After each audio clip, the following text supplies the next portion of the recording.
जिस मिट्टी में जन्म लिया, जिस मिट्टी में जन्म लिया, उस मिट्टी के गुण गाती हूँ।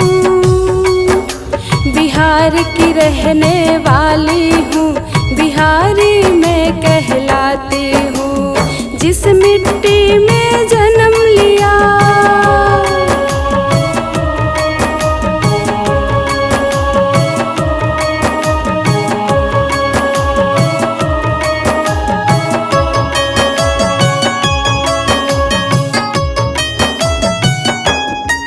मजदूर किसान का जोड़ नहीं, हर फसल यहाँ उपजाते हैं।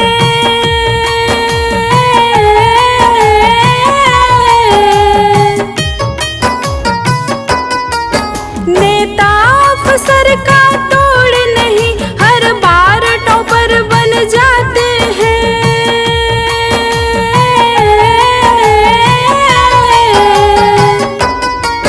जिसे मान चुकी सारी दुनिया हो, जिसे मान चुकी सारी दुनिया,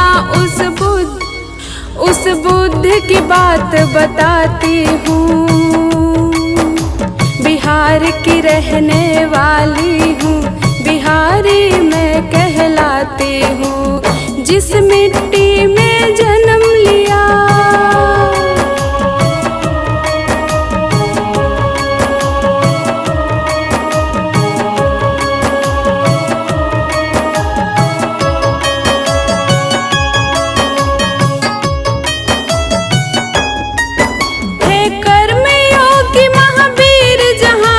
जैन धर्म को बनाए थे।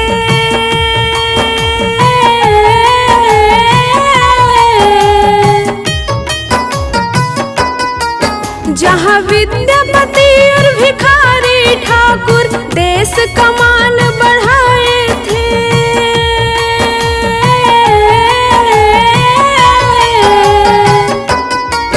जन जन को गौरव है इन पर, जन जन को गौरव है इन पर। इस बात को मैं दोहराती हूँ।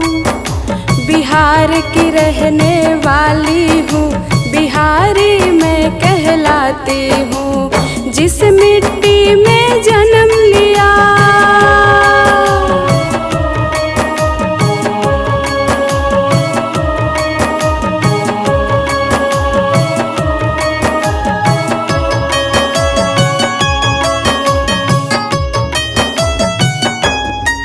जहाँ 80 बरस के वीर कुंवर अंग्रेज को मार भगाए थे।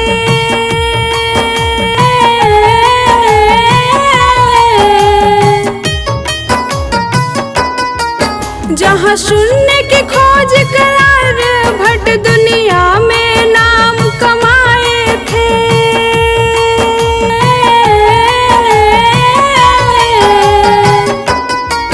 जो पटना को राजधानी बनाया, जो पटना को राजधानी बनाया, वो अशोक का गुण मैं गाती हूँ। बिहार की रहने वाली हूँ, बिहारी मैं कहलाती हूँ। जिस मिट्टी में जन्म लिया,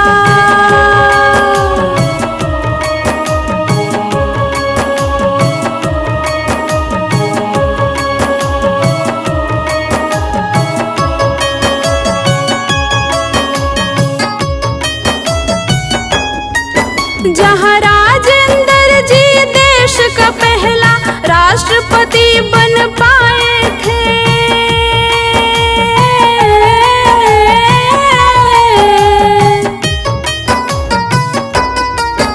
इस मिट्टी के शेरशाह जहाँ जो जीटी रोड बनवाए थे।